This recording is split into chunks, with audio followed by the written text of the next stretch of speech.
How to apply green screen chroma key in Filmmaker Pro. First of all, open the app on your device. Then start a new project or open an existing one. Import a video that has a green background. Once the video is added to the timeline, tap on it and look for the chroma option in the editing tools. Enable chroma key and you will see the green background disappear automatically. You can then adjust the intensity and shadow settings to make the video look clean and natural. After adjusting, play the video to make sure the background is properly removed. Fine-tune the settings if needed until you get the best result. Take your time while adjusting, as small changes can make a big difference in the overall quality. Now you know how to apply green screen chroma key in Filmmaker Pro.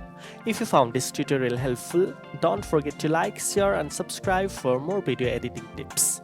Thanks for watching and I'll see you in the next one.